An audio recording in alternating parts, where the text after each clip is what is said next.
Mimpi Cobb, Arthur, Yusuf, Imes, dan Tuan Saito berada dalam sebuah mobil dan cuaca di luar sedang hujan lebat. Cobb berusaha membajak taksi yang nantinya akan digunakan sebagai penyamaran untuk menangkap Fisher Junior. Arthur yang berperan sebagai supir taksi tembak itu pun akhirnya bertemu dengan Fisher Junior bersama Imes dan Tuan Saito di dalam taksi. Di mobil yang satunya, Ariadne datang dan masuk ke dalam mobil yang dikendarai oleh Cobb.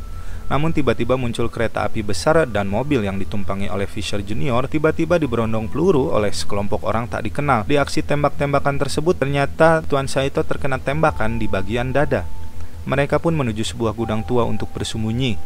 Di gudang ini Cobb ambekan kenapa sampai ada sekelompok pembunuh yang menembaki mereka, sedangkan Arthur sendiri mempertanyakan kenapa ada kereta muncul di jalan raya. Ariadne menjawab itu semua tidak ada di dalam desain mimpi yang ia buat.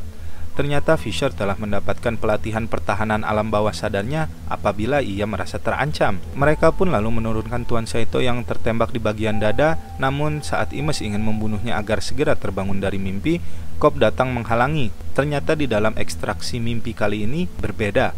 Orang yang mati di alam mimpi tidak akan terbangun di alam nyata, melainkan akan masuk dan terjebak ke dalam limbo, sebuah alam mimpi tanpa batas dan tanpa bentuk. Hal ini dikarenakan mereka menggunakan formula Chiu dalam dosis yang cukup besar, dan dalam misi ini hanya Cobb yang sebelumnya pernah masuk ke dalam alam limbo. Mereka membawa Tuan Saito ke lantai atas untuk diobati. Di sini terjadi perdebatan tim. Imes yang pundung dan tidak mau melanjutkan misi memilih tinggal di level mimpi ini. Namun Cobb meyakinkan bahwa tim pertahanan mimpi dari Fisher Junior akan segera datang dan membunuhnya apabila Imes tetap stay tune di sini. Imes pun kasihanan dan akhirnya tetap melanjutkan misi ini bersama tim.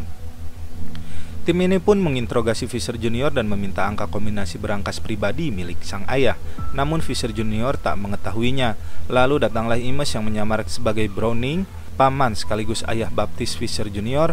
Agar tidak liar, kita panggil saja ini Browning KW ya. Browning KW ini diborgol di sebelah Fisher Junior untuk menggali informasi dari Fisher Junior.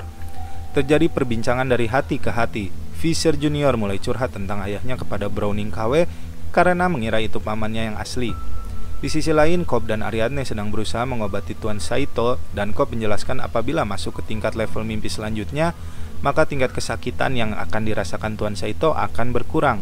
Namun apabila Tuan Saito is dead, maka skenario terburuknya adalah Tuan Saito masih bisa terbangun, namun pikirannya akan hilang karena berada di alam limbo alias menjadi Nugelo. Cobb menjelaskan kepada Ariadne bahwa ia pernah berada di alam limbo selama 50 tahun bersama Mal. Akhirnya Cobb menceritakan bagaimana Mal meninggal. Terlalu lama di alam limbo membuat Mal berpikir sebaliknya, di mana alam nyata adalah alam mimpi dan alam mimpi adalah alam nyata. Mal juga menyembunyikan totemnya di alam mimpi agar tidak sadar mana alam mimpi dan mana dunia nyata. Mal menyarankan kepada Cobb untuk bunuh diri agar terbangun di alam mimpi yang menurut Mal adalah alam nyata, meskipun kenyataannya sebaliknya. Mal mengira bahwa anak-anak mereka juga adalah proyeksi di alam mimpi, dan anak mereka yang sesungguhnya sedang menunggu di alam nyata yang sebenarnya adalah limbo. Cobb yang masih berpikiran waras berusaha meyakinkan istrinya itu, namun tidak mempan. Lalu di hari ulang tahun pernikahannya, Cobb masuk ke sebuah kamar hotel untuk menemui Mal. Namun Cobb malah melihat suasana kamar yang berantakan dan melihat Mal sedang nongki di luar jendela gedung sebelah kamar hotel tersebut. Cobb mencoba membujuk Mal untuk masuk ke dalam dan berbicara, namun Mal malah mengajak Cobb untuk melompat bersama dari atas gedung. Mal juga mengatakan bahwa ia telah menulis surat dengan pengacara mereka bahwa Cobb berusaha ingin membunuh dirinya. Cobb yang heran kenapa Mal melakukan itu pun berusaha kembali meyakinkan istrinya bahwa ini adalah dunia nyata. Namun Mal yang kekeh jeung merkedeweng langsung menjatuhkan dirinya ke bawah gedung. Look at me. Oh, no! Jesus Christ! Mal dinyatakan waras oleh 3 psikiater yang berbeda sehingga membuat sulit posisi Cobb yang saat itu berada di lokasi pembunuhan, dan dengan adanya surat wasiat dari Mal yang menyatakan Cobb berusaha membunuhnya. Hal inilah yang membuat Cobb harus pergi meninggalkan anak-anaknya. Saat Ariadne sedang berbicara kepada Cobb, tiba-tiba di luar Cobb melihat pasukan pertahanan Fisher Junior sedang mendekat. Mereka pun masuk ke ruangan tempat Fisher Junior dan Browning KW disandra dan memaksa Fisher Junior memberikan angka kombinasi random kepada mereka karena ada seseorang yang menunggu di kantor ayahnya untuk memasukkan angka kombinasi tersebut. Setelah itu mereka membawa Fisher Junior dan Browning KW masuk ke dalam mobil untuk melanjutkan cerita penculikan. Cobb meneteskan setetes ciu kepada Fisher agar tertidur dan tidak mabok saat perjalanan penculikan. Van pun mulai berjalan keluar dari gedung tua tersebut, dan di dalam van Cobb menyarankan untuk menggunakan Tuan Charles pada level mimpi kedua, namun Arthur menolak. Namun akhirnya mereka tetap akan menggunakan Tuan Charles, namun Cobb membutuhkan pengalihan yang akan dilakukan oleh Imes. Di dalam van ini mereka mulai masuk ke mimpi level kedua, namun Yusuf tidak ikut karena sebagai penjaga mereka saat masuk ke mimpi level kedua, sekalian si Yusuf emang lagi nyetir. Di mimpi level kedua diawali dengan Fisher Junior dan seorang wanita yang merupakan samaran dari Imes sedang berbincang di suatu restoran. Cobb datang dan mulai masuk ke dalam perbincangan mereka, sementara Imes yang menyamar sebagai wanita bohai tadi pergi meninggalkan mereka. Di sini Arthur menjelaskan kepada Ariadne bahwa Tuan Charles merupakan cara yang didesain agar seseorang melawan alam bawah sadarnya sendiri di dalam mimpinya. Tuan Charles ternyata adalah penanggung jawab keamanan mimpi Fisher Junior, dan di sini Cobb yang memerankan Tuan Charles. Arthur juga menjelaskan kenapa sebelumnya ia tidak setuju dengan ide tersebut, dikarenakan dengan menggunakan Tuan Charles, maka orang yang sedang bermimpi atau dalam hal ini Fisher Junior akan semakin sadar kalau ia sedang berada di dalam mimpi. Cobb berusaha meyakinkan Fisher Junior bahwa ia tidak aman karena ada seseorang yang berusaha mengambil informasi darinya melalui mimpi. Namun tiba-tiba proyeksi mimpi Cobb masuk, muncul kedua anak Cobb di dalam mimpi dan membuat proyeksi mimpi Fisher menoleh dan curiga kepada Cobb. Di lain tempat, Arthur dan Ariadne mengalami hal serupa, di mana proyeksi mimpi Fisher Junior menoleh dan curiga kepada mereka. Arthur lalu meminta Ariadne mencipok basah dirinya sebagai pengalihan. Dan ternyata itu hanya trik si cabul Arthur saja untuk dapat cipok basah dari si Ariadne. Kehet sih ya. Adegan berlanjut pada Cobb sedang berlari bersama Fisher Junior, namun dikejar-kejar oleh dua orang pria yang merupakan proyeksi mimpi dari Fisher Junior. Mereka masuk ke dalam toilet dan Cobb membunuh dua penjaga tersebut. Cobb memberikan senjata yang didapat dari penjaga tersebut kepada Fisher Junior, namun Fisher Junior malah mengarahkan senjata tersebut ke kepalanya. Ia ingin bunuh diri agar terbangun dari mimpi, namun Cobb mengingatkan bahwa sang ekstraktor mimpi pasti menggunakan ciu jenis baru yang membuatnya bukannya malah bangun tapi malah terjebak lebih jauh di dalam mimpi, hingga akhirnya Fisher Junior tidak jadi bunuh diri. Kembali kepada si cabul Arthur dan Ariadne yang memasuki sebuah kamar hotel. Kalem tenang, bukan mau icikir ya. Mereka di sini sedang mempersiapkan cara keluar dari mimpi apabila misi telah selesai. Arthur melakukan persiapan hentakan dengan memasang bom di ruangan tersebut yang nantinya menjadi jalan keluar dari mimpi setelah misi usai. Namun dapat kita lihat ada sedikit kesangean dari mata Ariadne di sini ya. Kembali ke Cobb dan Fisher sedang berjalan menuju kamar yang ia katakan tempat ia menginap. Saat di lorong mereka bertemu dengan Ariadne dan Arthur yang sudah siap menjalankan misi bersama Cobb. Cobb dan Arthur lalu mendobrak kamar dan menemukan alat ekstrasi mimpi di kamar tersebut. Di lantai bawah Tuan Saito dan Imes bertemu dengan proyeksi Browning dari alam bawah sadar Fisher Junior dan mulai mengikutinya. Siapa tahu ada petunjuk yang berguna untuk misi ini. Ternyata Browning memasuki kamar yang di kamar tersebut sudah ada Cobb dan Arthur yang berperan sebagai keamanan mimpi Fisher Junior. Di sini Browning diinterogasi oleh Fisher Junior yang mencurigainya sebagai dalang dari penculikan atas dirinya. Cobb menyarankan Fisher Junior untuk mengekstrasi mimpi Browning agar mengetahui kebenaran motif dari Browning terhadap dirinya dan perusahaan ayahnya, dan Fisher Junior pun menyetujuinya tanpa basa-basi. Kali ini Arthur tidak turut serta ke dalam mimpi level ketiga untuk menjaga yang lainnya. Sesaat sebelum masuk ke dalam mimpi, Cobb kembali melihat kenangannya bersama Mao. Di sini Cobb berperan sebagai seorang penembak jitu yang sedang mengintai markas musuh. Lalu adegan mulai berpindah-pindah dari alam mimpi level 1 dan 2, di mana terjadi kejar-kejaran antara tim pertahanan Fisher Junior dengan Yusuf di level pertama dan dengan Arthur di level kedua. Di sini menurut saya adalah salah satu momen epik karena terjadi adegan action yang nggak kriuk alias nggak garing ya.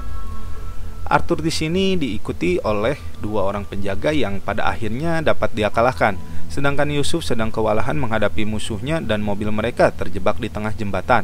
Yusuf akhirnya memasangkan earphone yang telah diputarkan lagu kepada Arthur sebagai pengingat bahwa akan ada hentakan sebentar lagi. Lagu ini pun terdengar oleh Arthur yang sedang berada di dalam level mimpi kedua dan yang lainnya di mimpi level ketiga. Cobb mencari cara yang lebih cepat untuk masuk ke markas musuh tersebut, karena waktu yang mereka miliki tinggal 3 menit di mimpi level kedua dan 1 jam di mimpi level ketiga, yang dimana itu level mimpi mereka saat ini. Ariadne lalu memberitahu bahwa ada jalan rahasia untuk dapat masuk langsung ke dalam markas tersebut, yaitu melalui saluran udara. Yusuf yang sudah tidak tahan digempur oleh tim pertahanan mimpi pun langsung menjatuhkan Van dari atas jembatan. Saat menabrak pagar pembatas, hentakan awal terasa di mimpi level kedua dan ketiga. Di mimpi level kedua terlihat hilangnya gravitasi yang menyulitkan Arthur untuk meledakkan bom yang telah ia pasang sebelumnya untuk membuat hentakan mimpi di level kedua. Pada mimpi level ketiga terjadi salju longsor yang menjatuhkan Tuan Saito dan Fisher Junior yang sedang berusaha memanjat tebing dari markas musuh tersebut. Cobb menginstruksikan agar misi ini harus diselesaikan dengan cepat karena waktu yang mereka miliki di mimpi level 3 ini hanya tinggal 20 menit dan Arthur di mimpi level kedua hanya memiliki waktu 2 menit. Mengetahui ada jalan rahasia dari Ariadne, Tuan Saito dan Fisher Junior langsung menuju ke saluran udara tersebut dan meledakkan pintu masuknya. Sedangkan Imes merebut motor salju dari salah seorang tim musuh dan mengikuti tim yang lainnya kembali ke markas musuh. Di sisi lain, Cobb dan Ariadne yang juga mulai masuk ke dalam markas musuh dan mulai menjatuhkan mereka satu persatu.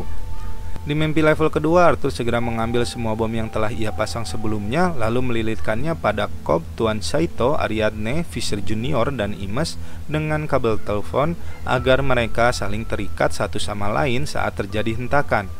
Cobb dan Ariadne yang sudah berada terlebih dahulu di markas musuh melindungi Fisher Junior dan Tuan Saito yang masih berusaha masuk ke dalam markas tersebut. Di sini tampak Tuan Saito sudah mulai merasakan efek dari tembakan yang dialaminya di mimpi level pertama, dan untuk berjalan pun ia harus dibantu oleh Fisher Junior. Hingga akhirnya Fisher Junior mampu masuk ke dalam ruangan tersebut, namun ada seseorang yang masuk dan menyelinap ke belakang Fisher Junior. Dan ternyata itu adalah Mal, proyeksi dari mimpi Cobb yang kembali terbawa masuk ke dalam misi. Mal pun memanggil Fisher Junior dan saat ia menoleh, Mal langsung menembaknya hingga ia terjatuh. Cobb pun akhirnya menembak Mal hingga jatuh dan Ariadne segera menyuruh Imes untuk masuk ke dalam ruangan tersebut. Di dalam mimpi level kedua, Arthur berusaha membawa rekannya yang telah diikat ke dalam sebuah lift untuk mulai melakukan hentakan. Di sisi lain, Imes dengan cepat memasuki ruangan musuh dan segera memberikan pertolongan kepada Fisher Junior. Namun tiba-tiba muncul Cobb dan Ariadne. Cobb berkata itu sia-sia karena Fisher Junior sudah mati dan mereka gagal. Namun Ariadne ternyata memiliki rencana lain untuk masuk kembali ke alam bawah sadar Fisher Junior yang sedang sekarat dengan membuat mimpi level keempat agar misi ini tetap berlanjut. Akhirnya Cobb dan Ariadne masuk ke dalam mimpi level keempat dan Imes juga Saito berjaga di mimpi level ketiga untuk bersiap melakukan hentakan pada mimpi level ketiga ini. Di sini Imes dan Tuan Saito diberondong peluru oleh tentara musuh. Imes memberikan senjata dan sebuah granat kepada Tuan Saito untuk berjaga apabila ada musuh yang masuk, sementara Imes sendiri bersiap memasangkan bom yang akan menjadikan hentakan di level ini. Pada mimpi level keempat, Ariadne dan Cobb berada di pinggir pantai dan bangunan di sekitarnya mulai runtuh. Hingga akhirnya mereka bertemu dengan Mal yang sedang duduk di rumahnya yang dulunya milik Cobb dan Mal. Mal terlihat sedang memegang sebilah pisau dan mulai memaksa Cobb agar tidak percaya dunia nyata dan tetap bersamanya di alam mimpi tersebut, di dunia yang telah mereka bangun selama ini. Dan akhirnya di sini semua terbongkar bahwa Cobb lah yang telah melakukan inception atau menanamkan ide kepada istrinya sendiri dikarenakan sang istri yang tidak mau bangun dan kembali ke dunia nyata. Hingga ide tersebut ternyata berkembang meski Mal sudah terbangun dari mimpinya. Dan Mal menjadi bingung antara dunia nyata dengan dunia mimpi. Hal itulah yang membuat Cobb merasa bersalah telah melakukan inception kepada istrinya hingga sang istri melakukan bunuh diri karena Mal mengira bahwa dunia nyata adalah dunia mimpi. Kembali ke mimpi level ketiga di mana Imes sedang mempersiapkan bom dan Tuan Saito sedang berjaga di ruangan tempat Cobb, Ariadne dan Fisher berada. Di sini Tuan Saito berusaha keras menahan musuh agar tidak masuk ke ruangan tersebut. Namun karena efek dari tembakan yang didapatnya di mimpi level pertama, akhirnya Tuan Saito tewas di level ini. Di level mimpi kedua, Arthur telah bersiap meledakkan lift dan memakaikan earphone kepada Imes. Imes yang berada di mimpi level ketiga mendengarnya dan bergegas mengambil alat pacu jantung untuk menyadarkan Fisher Junior di mimpi level keempat. Di mimpi level keempat, Cobb sedang bernegosiasi agar dapat menyelamatkan Fisher Junior yang sebelumnya dibawa oleh Mal. Cobb menawarkan dirinya akan tinggal bersama Mal asalkan Fisher Junior dan Ariadne boleh pergi meninggalkan tempat itu, dan Mal menyetujuinya. Namun ternyata Cobb membohonginya dan malah ingin mencari Tuan Saito yang pada mimpi level ketiga sudah mati. Mal merasa dikhianati dan nyecepkan pisau kepada Cobb. Namun Ariadne dengan gercep langsung menembak Mal untuk menyelamatkan Cobb. Ariadne pun lalu menjatuhkan Fisher Junior dari atas gedung agar terbangun dari mimpinya. Karena di sini Fisher Junior mati bukan menggunakan obat penenang ya. Jadi apabila mati di sini ia akan terbangun di level mimpi sebelumnya. Setelah terbangun, Imes segera menyuruh Fisher Junior untuk membuka berangkas besar yang berada di ruangan tersebut. Saat berangkas terbuka, di dalamnya ada sang ayah yang sedang terbaring di kasurnya. Fisher Junior mendekati sang ayah yang berkata, "Ayah kecewa kau berusaha menjadi seperti ayah." Sang ayah lalu menyuruh anaknya untuk membuka berangkas yang isinya adalah dokumen atau sertifikat dan sebuah mainan kincir angin. Fisher Junior menangis melihat ini dan saat ia menoleh ke ayahnya ternyata sang ayah sudah di end. Imes yang memastikan misi sudah selesai segera meledakkan tempat tersebut untuk menjadi hentakan. Mereka semua mulai kembali ke dalam mimpi level pertama kecuali Cobb dan Tuan Saito.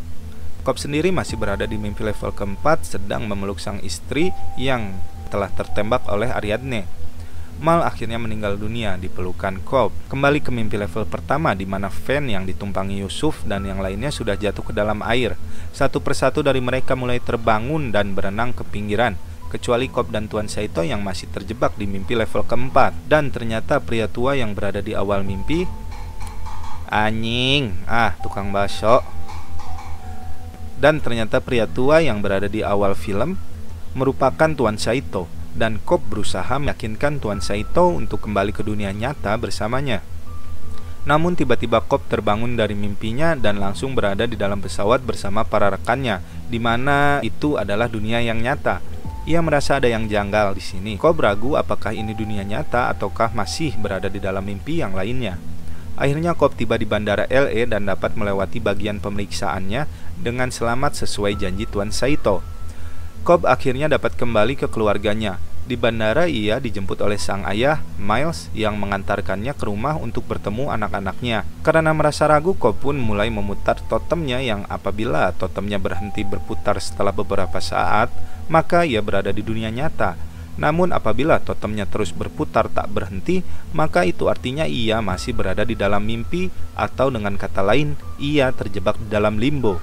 Saat totem sedang berputar, anak-anak Cobb melihat ke arah Cobb dan Cobb yang sangat rindu pisan segera memeluk anak-anaknya. Namun belum sempat kita melihat totem itu berhenti atau tidak, layar menjadi hitam yang artinya film ini sudah habis. Ending yang sangat jadah sekali, bukan?